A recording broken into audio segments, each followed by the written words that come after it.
It's a challenge now for me to carry on and you know, put on my shirt and do him proud every game. So yeah, football has just been a super focus for me.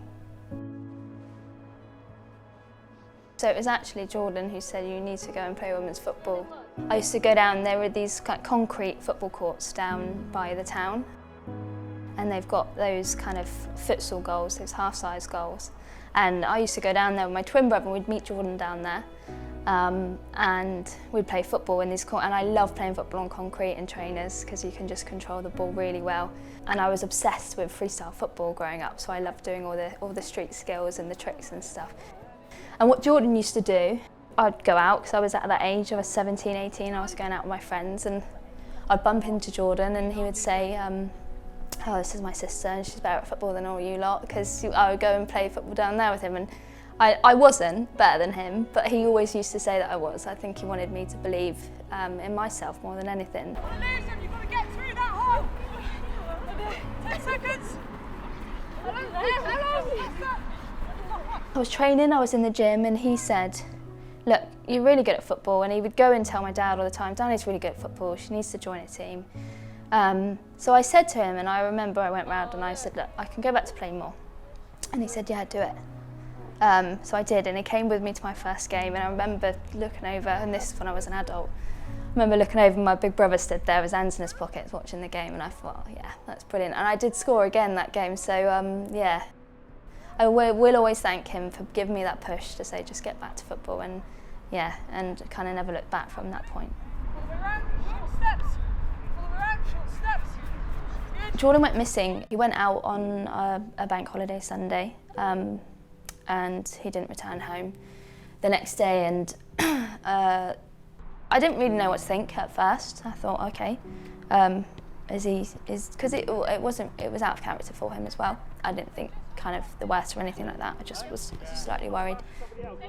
I finished work and still nothing from him, so I kind of come home, spoke to my sister, and I said, I can't sit around and do nothing. So that's when I took to social media and asked for a search party in Exeter, where he'd been the night before, found out where he was last seen, and started from that point. And then it just became, it just blew up really. It blew up on social media. Everybody got involved, which I couldn't be more grateful for the amount of people that showed up and sent their love and the messages and the support from all over. Was really special. And we might not have found him as quick as we did if it wasn't for that support from everybody and the push everybody gave. So he was found in the River Exe on the Thursday. Oh, it was, yeah, it was, I went into autopilot, I think. I like to kind of know what I'm doing, I like to have a plan, and I'm a doer as well, so I can't sit around and wait. So the days I spent on foot looking for him in Exeter, for then everything to kind of just stop, and us get the call to say that they found him, it was, yeah, a lot to process, a lot to deal with. I took my time, and everybody in the family did. Kind of everybody got together. You know, I stuck by my dad and helped him.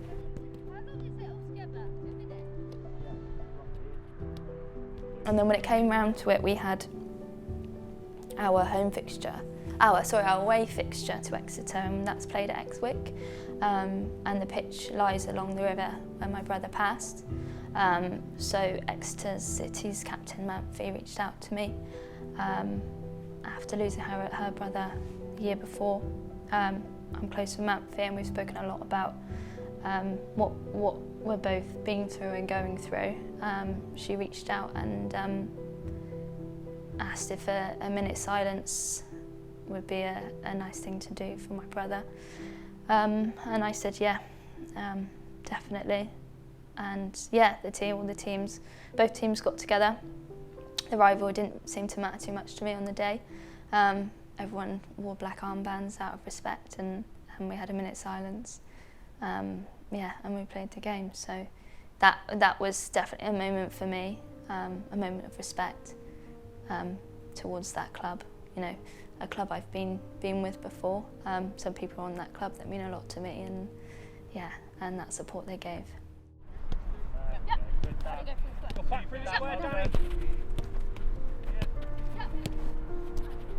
Get out of the square. Torquay dedicated one of their pre-season friendlies against Plymouth Argyle, and they had Scarlett and Mason, my brother's children, as mascots. So I've got some lovely photos of them doing that, and they were so excited, and I know that Jordan would have been so proud to see them do that. I wish he was here to see them do that at the club, but yeah, I know that he would have been watching and so proud of them. It is phenomenal because really, you know, she could have just sort of shied away from it all because it's such a massive thing to deal with.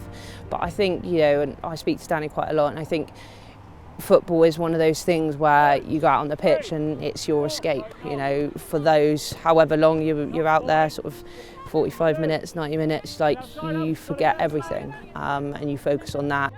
Jordan was always on our mind and always will be on our mind, and I know that, you know, they had a relationship and a bond over football, but I think she can honour him in that and honour him on the pitch every time. A lot of it is about making him proud, and I mean, there are days where I step onto the pitch and it's raining, it's cold, and I think, God, why am I doing this? Or there are days where I know that you know, the effort might not be 100%, and it always gets back. It always comes into the back of my mind. Is that if he was watching right now, I wouldn't be like that. I'd be giving it 100%.